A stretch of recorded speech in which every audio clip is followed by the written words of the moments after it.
En direct à LCN.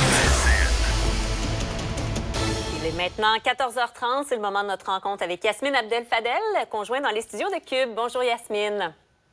Bonjour Marianne. Fin de la session parlementaire au fédéral à Ottawa aujourd'hui. Est-ce que tu as l'impression que Justin Trudeau avait hâte que ça achève?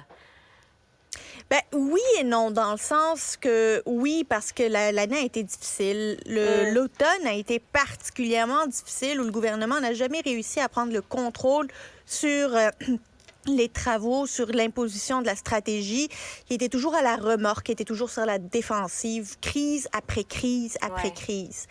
Mais là, les dernières semaines, disons que les derniers jours, le gouvernement commençait à se distinguer, il commençait à ressortir un petit peu la tête de l'eau. Et on l'a vu, là, il y a eu un dernier sondage Abacus Data qui redonnait un petit souffle aux libéraux. Est-ce que Justin Trudeau voulait continuer sur cette lancée et installer une tendance vers la hausse? Ça, j'en doute. Ben, en fait, je l'espère pour lui, mais dans le sens où on va voir si au mois de janvier, cette coupure-là, est-ce qu'elle va avoir coupé l'élan des Canadiens à son égard?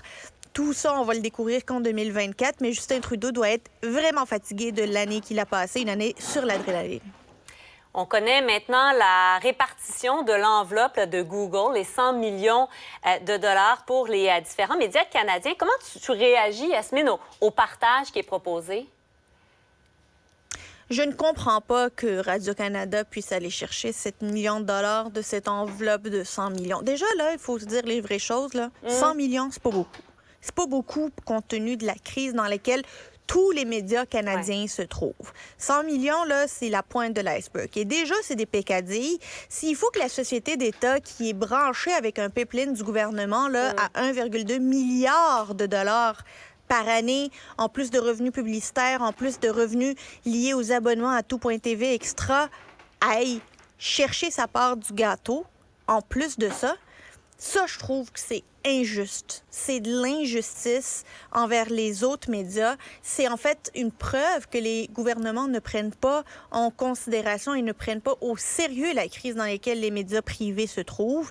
7 millions de dollars là, pour Radio-Canada, c'est pas grand-chose. Parmi le budget qu'ils ont, là, c'est infime, ça ne représente rien.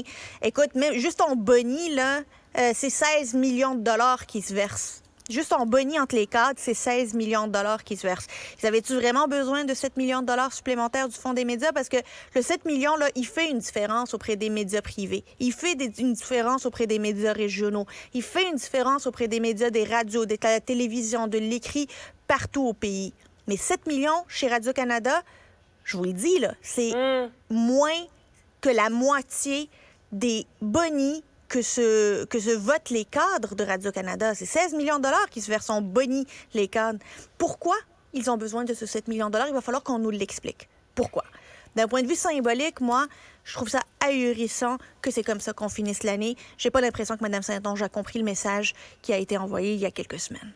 Et en termes de partage entre l'écrit, parce qu'on est à du 60-30, là, en fait, entre l'écrit et tout ce qui est, bon, électronique, télévision, radio, comment tu le perçois? Ben, en fait, j'ose espérer qu'il va y avoir aussi des discussions là-dessus, parce que là, on parle de radiodiffuseurs à un 30 % maximum, les médias écrits 63 % maximum, et j'ai l'impression qu'il manque aussi des joueurs là-dedans. Tu sais, il y a la télévision aussi. J'ai pas l'impression qu'on comprend que les diffuseurs de télévision, notamment, tu sais, on va me dire, tu prêches pour ta paroisse, là, mais Québécois, ça joue un rôle majeur dans les régions du Québec, là. TVA, ça joue un rôle majeur dans les régions du Québec.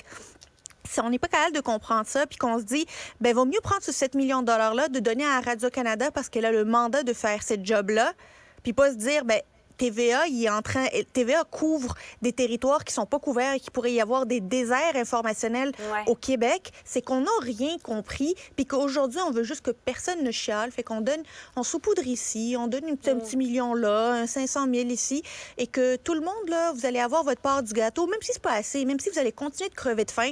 Plus important, c'est que Radio-Canada, là, faut pas les fâcher. Ils sont en Australie, qu'ils prennent leurs vacances tranquilles. Là, on va pas les déranger. Yasmine, merci beaucoup. Bonne fin de journée à toi. Bonne fin de semaine. C'était tout pour l'année 2023. Merci d'avoir été avec nous. Merci à toute l'équipe de recherche, de mise en onde, de programmation, de production, de réalisation, de logistique. Merci à toutes ces mains, ces cerveaux, ces bras qui travaillent avec nous pour vous monter un show. Merci de nous écouter au quotidien et j'ai très hâte de vous retrouver en 2024, encore une fois, sur les ondes de Cube Radio. Cet épisode est maintenant disponible